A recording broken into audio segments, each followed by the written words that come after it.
नमस्कार। आज हम भगवद गीता के एक ऐसे श्लोक की गहराइयों में उतरेंगे जो हम सबके जीवन के एक बहुत ही अहम अनुभव को बहुत खूबसूरती से दर्शाता है। ये वो पल है जब बाहर की दुनिया में सब कुछ तैयार होता है, लेकिन हमारे अंदर एक युद्ध शुरू हो जाता है। चलिए जरा इस पर सोचते हैं। किसी भी बड़े फैसले से ठीक पहले वो जो एक खामोश पल आता है, उसमें असल में होता क्या है? जब कुछ कर गुजरने के आवेग और एक सोचे समझे फैसले के बीच एक ठहराव सा आ जाता है। आइए सबसे पहले उस दृश्य को अपने मन में उतारते हैं जहां ये सब हो रहा है। कुरुक्षेत्र का वो विशाल मैदान पूरी तरह सज चुका है और पूरी दुनिया एक महायुद्ध के मुहाने पर खड़ी है। तो अब तक हुआ क्या है? दोनों तरफ से शंखनाद हो चुके हैं। सेनाएं अपनी अपनी व्यूह रचना में खड़ी हैं। मैदान में हर तरफ सिर्फ अहंकार और शक्ति का प्रदर्शन है और अब ऐसा लग रहा है कि बस अगले ही पल शस्त्रों का टकराव होना तय है। माहौल में एक जबरदस्त तनाव है। ये श्लोक ठीक उसी एक सेकंड को पकड़ता है जब कर्म शुरू होने ही वाला है। ये आवेग और विवेक के बीच का वो ठहराव है, एक ऐसा पल जो सिर्फ अर्जुन के नहीं बल्कि हर इंसान के जीवन में आता है। तो अब हम उन श्लोक में प्रवेश करते हैं जो हमारे आज के चिंतन का केंद्र है। इसे सिर्फ शब्दों की तरह नहीं बल्कि एक गहरे अनुभव की तरह महसूस करने की कोशिश करेंगे। अथ व्यवस्थितान् दृष्ट्वा धार्तराष्ट्रान् कपिध्वजः प्रवृत्ति शस्त्र संपाते धनुरुद्यम्य पांडवः। चलिए अब अर्जुन की उस समय की मानसिक हालत को समझने के लिए इस श्लोक के हर एक शब्द को गहराई से देखते हैं, क्योंकि इसका असली मतलब इसकी भाषा में ही छिपा हुआ है। देखिए, यहाँ हर शब्द अर्जुन के मन की एक परत खोल रहा है। सबसे पहला शब्द है अथ, यानी अब। ये वो पल है जहां से वापसी मुमकिन नहीं। फिर आता है दृष्ट्वा, मतलब सिर्फ देखना नहीं बल्कि सच्चाई को साफ साफ देखना। और फिर कपिध्वजः, ये शब्द हमें याद दिलाता है कि अर्जुन कोई कमजोर इंसान नहीं है, वो महाशक्तिशाली है। फिर भी उसके मन में संदेह है।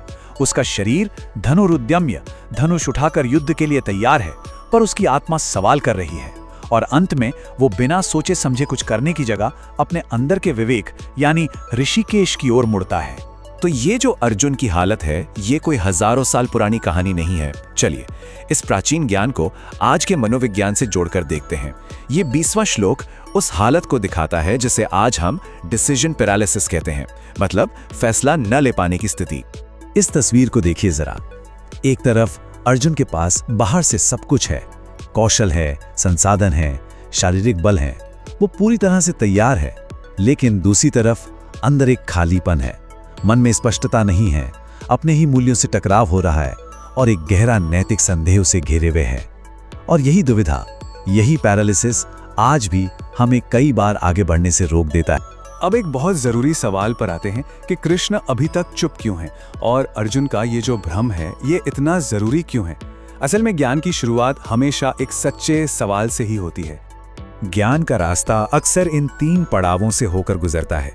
सबसे पहले एक ईमानदार भ्रम पैदा होता है, फिर जल्दबाजी में कोई भी काम करने पर एक रोक लगती है, एक ठहराव आता है और आखिर में एक सच्ची जिज्ञासा, एक सच्चा सवाल उठता है। देखिए, ज्ञान तभी दिया जा सकता है जब उसे पाने की प्यास असली हो। अगर अर्जुन उस पल रुकते नहीं तो शायद गीता का उपदेश भी कभी नहीं होता। तो यहाँ सबसे बड़ी सीख क्या है? वो ये है कि हमारे जो ईमानदार संदेह होते हैं ना, वो हमारी रुकावटें नहीं है। असल में वो तो गहरी समझ का दरवाजा है। जब हम अपने शक को दबाते नहीं बल्कि उन्हें सम्मान देते हैं, तभी ज्ञान का असली रास्ता खुलता है। और ये श्लोक हमारे आज के जीवन में भी हर पल घट रहा है। किसी बड़े करियर की जिम्मेदारी मिलने से पहले का डर, किसी मुश्किल बातचीत से पहले की हिचकिचाहट या किसी अहम फैसले के बीच की नैतिक दुविधा। ये वही एहसास है जब अंदर से आवाज आती है, मैं तैयार तो हूं पर कुछ तो है जो सही नहीं लग रहा। बस यही अर्जुन का वो पल। और अब हम इस पूरे विश्लेषण के अंतिम निष्कर्ष पर आते हैं। ये जो एक पल है, ये एक गहरा बदलाव लाता है। ये असल में एक योद्धा के एक शिष्य में बदलने का पल है। जब दुनिया आपसे कर्म की उम्मीद करे और आपका दिल समझ की मांग करे, तो वो पल कमजोरी का नहीं होता, वो पल ज्ञान के जन्म का होता है। तो यहाँ ये समझना बहुत जरूरी है कि अर्जुन असफल नहीं हो रहा है, वो एक सच्चा शिष्य बन रहा है। गीता की असली शुरुआत यहीं से होती है, उस पॉइंट पर जहां प्रतिक्रिया रुक जाती है और सच्ची जिज्ञासा शुरू होती है।